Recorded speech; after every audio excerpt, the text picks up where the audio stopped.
আমরা প্রতিদিনই দেখছি এদেশের চুরি, ডাকাতি, খুন, ধর্ষণ আবারও চলছে। অবিলম্বে এগুলো বন্ধ করার দাবি জানাচ্ছি আজকে সরকারের কাছে। মানুষের কল্যাণে, দেশের স্বার্থে, জাতির স্বার্থে প্রতিটি আইটেম এক এক করে লিখিত আছে তার সমাধান। এই 31 দফা যদি আমরা বাস্তবায়ন করতে পারি, এই বাংলাদেশের মানুষেরা কোনো কষ্ট, কোনো অভাব, কোনো অভিযোগ, কোনো দুঃখ, কোনো বেদনা কিছুই থাকবে না ইনশাআল্লাহ।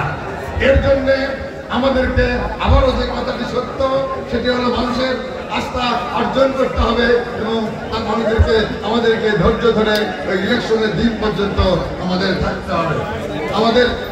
আমার প্রিয় রাজবাড়ীবাসী, আপনারা জানেন, নিশ্চয়ই আপনারা বিশ্বাস করেন যে আল্লাহ যদি চান এবং এই দেশের মানুষ যদি আমাদের উপরে আস্থা রাখেন, তাহলে আগামীতে এদেশের রাষ্ট্রপ্রধান হবে দেশ মাতা বেগম খালেদা জিয়া।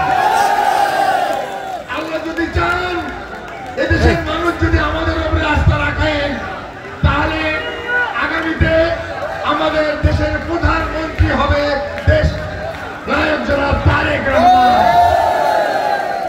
আল্লাহ যদি চান, মানুষ যদি আমাদের উপরে আস্থা রাখেন, আমার পিছনে যারা আছেন তারাই সবাই এমপি এবং মন্ত্রী হবেন।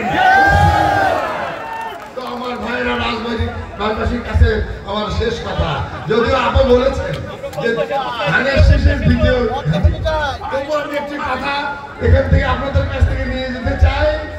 আমি কি আজকে রাতে অ্যাক্টিং চেয়ারম্যান সাহেবকে বলতে পারি, রাজবাড়ীবাসী এবং নেতাকর্মী আমাকে আশ্বস্ত করেছেন আগামী নির্বাচনে তারা এই 2টি আসন এই ধানের শীষে দেবেন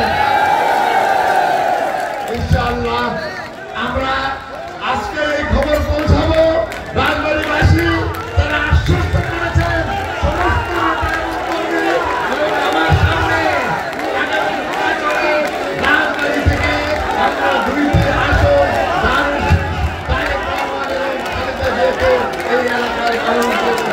একনল হ্যান্ড ওয়াশ 100% প্যারাবেন ফ্রি, তাই নিরাপদ হাতের জন্য আস্থা রাখুন একনলে।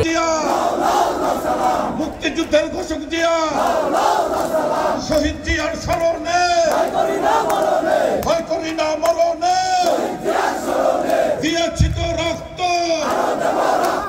রক্তের বন্যায় ভেসে যাবে অন্যায়। ধন্যবাদ। সংগ্রামের সাথী বন্ধুগণ, আমাদের আজকের জনসভা সুশৃঙ্খলভাবে